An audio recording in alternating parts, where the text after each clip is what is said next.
বিরতির পর স্বাগত। এবার চোখ রাখছি পশ্চিমবঙ্গের দিকে, কারণ পশ্চিমবঙ্গ থেকে এক চাঞ্চল্যকর খবর উঠে আসছে। পশ্চিমবঙ্গের নদিয়ায় 4 জন স্কুল ছাত্র হঠাৎই নিখোঁজ। গতকাল বিকেলে প্রাইভেট পড়তে যায় তারা, আর বাড়ি ফিরেনি 4 বন্ধু। নদিয়ার কৃষ্ণগঞ্জের কৃষ্ণপুর পশ্চিম পাড়া এলাকায় তাদের বাড়ি। পরিবার সূত্রে জানা গেছে 4 জনই শিবনিবাস শ্রী শ্রী মহানন্দ হাই স্কুলের ছাত্র। শুভ ঘোষ নবম শ্রেণীর, সায়ন ঘোষ দশম শ্রেণীর, রূপম চক্রবর্তী সেও দশম শ্রেণী, আকাশ ঘোষ সে নবম শ্রেণীর ছাত্র। গতকাল বিকেলে এই 4 জনই প্রাইভেট পড়ার নাম করে বাড়ি থেকে বেরিয়ে যায়। সন্ধ্যা হলেও বাড়িতে ফিরেনি। এরপর খোঁজ খবর শুরু করলে জানা যায় যে 4 জনই নিখোঁজ রয়েছে, তারা কেউ বাড়ি ফিরেনি। খোঁজাখুঁজি শুরু করলেও কোনো সন্ধান না পেয়ে কৃষ্ণগঞ্জ থানায় গিয়ে ঘটনাটি জানানো হয় পরিবারের পক্ষ থেকে। শুক্রবার সকাল পর্যন্ত কোনো সন্ধান পাওয়া যায়নি। ওই সকল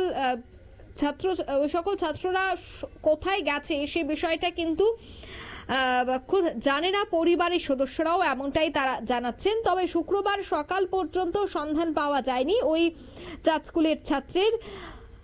পরিবারের তাদের ছেলেরা না ফেরার চিন্তায় অনেকটাই কিন্তু আশঙ্কিত। বাড়ির কাছের গর্তের পাশে পড়ে রয়েছে তাদের বাইসাইকেল এবং চটি। এই জন্যই পরিবারের পক্ষ থেকে আরো চিন্তার কারণ হয়ে দাঁড়িয়েছে। স্থানীয় কৃষ্ণগঞ্জ থানায় পরিবারের পক্ষ থেকে একটি লিখিত অভিযোগও দায়ের করা হয়েছে, নিখোঁজ ডায়েরি করা হয়েছে। পরিবারের লোকজন বর্তমানে দুশ্চিন্তায় রয়েছে। কি বলছেন তারা শোনাচ্ছে।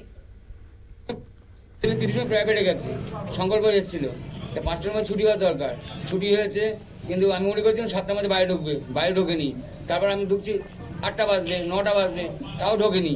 তখন পাড়ার থেকে এক মহিলা এসে আমাকে বলে যে তার ছেলেও বাড়িতে নেই।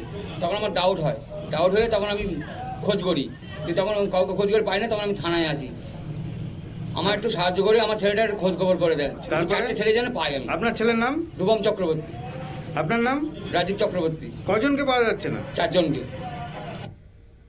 আপনারা সেই ছবি দেখতে পাচ্ছেন ছেলের, যারা বর্তমানে নিখোঁজ রয়েছে। মোট 4 জন নিখোঁজ, কেউ নবম শ্রেণীর তো কেউ দশম শ্রেণীর। তারা প্রত্যেকেই প্রাইভেট টিউশনের নাম করে বাড়ি থেকে বেরিয়ে যায়, কিন্তু তারা আর বাড়ি ফিরেনি। তবে কোথায় রয়েছে তারা বর্তমানে সেই বিষয়টা নিয়ে যদিও পুলিশ ইতিমধ্যেই তদন্তে নেমেছে, তবে সব থেকে বড় দুশ্চিন্তা হচ্ছে পরিবারের যে বাড়ির পাশের একটি গর্ত থেকে জুতো এবং বাইসাইকেল পাওয়া গেছে। তবে এই জুতো এবং বাইসাইকেল কোথা থেকে এসেছে, কোন ধরনের কি কোনো ষড়যন্ত্র রয়েছে, সবটাই কিন্তু পুলিশি তদন্তেই বেরিয়ে আসবে। যদিও পরিবার পরিজন কিন্তু পুলিশের কাছে বারবার অনুরোধ জানাচ্ছে খুব দ্রুত যেন তাদের ছেলেদের ফিরিয়ে আনা হয়। নিয়ে নিচ্ছে ছোট্ট একটি বিজ্ঞাপন বিরতি, সঙ্গে থাকুন।